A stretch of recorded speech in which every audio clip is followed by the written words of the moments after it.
রাস্তা দিয়ে যাচ্ছেন, প্রতিমধ্যে তিনি দেখতে পেলেন নদী থেকে এক কলসি পানি নিয়ে এক যুবতী সুন্দরী মেয়ে রাস্তা বেয়ে যেতেছে। দরবেশ সাহেব দাঁড়ায় গেলেন আর ওই যুবতীর দিকে এক নজরে তাকায় আছেন, চোখে পলক দেয় না। এরপরে যুবতী থমকে দাঁড়ায় গেল। আধা বুড়া মানুষ, দাড়ি অর্ধেক পাইকে গেছে, দেখতে দেখায় খুব বুজুর্গ মানুষ, কিন্তু রাস্তায় আমার একা পায়া এমনি করে তাকিয়ে আছে আর চোখ দিয়েও তো পানি পড়ে। ব্যাপারটা কি? দরবেশ কান্দে কেন? প্রতিমধ্যে আমাকে একা পেয়ে দরবেশ কাঁদে কেন, তাকিয়ে আছে কেন?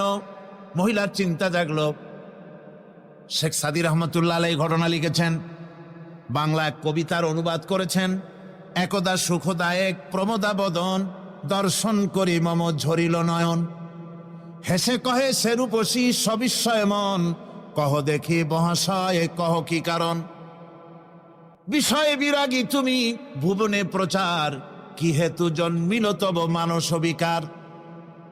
যুবতী মেয়েটি বলছে, ওগো দরবেশ সাহেব, হুজুর সাহেব, আমি একটা যুবতী মেয়ে লোক, রাস্তায় আমাকে একা পেয়ে আপনি আমার দিকে তাকায় আছেন আর কাঁদতেছেন। এই বৃদ্ধ বয়সে ভীমরতি হলে কেন? আমাকে দেখে কাঁদেন কেন আর এক নজরে কেন তাকায়ছেন? কারণটা কি? কি কুমতলব আছে?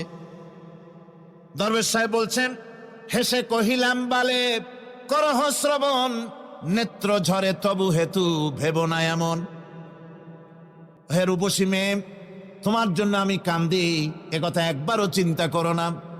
যে শিল্পী রচিল ওই সুধাংশু বদন, তাহার তরে ঝরে নেত্র নয়নে জীবন। তোমার প্রেম পাওয়ার জন্যে তোমাকে দেখে লোবাতুর এবং কামুক হয়ে তোমার দিকে তাকায় কান্দি, একবারও ভেব না। আল্লাহর কসম আমি কাঁদতেছি, তোমার এত সুন্দর স্বাস্থ্য আর চেহারা যে আল্লাহ রাব্বুল আলামিন বানায় দিলেন, না জানি সেই আল্লাহ কত সুন্দর।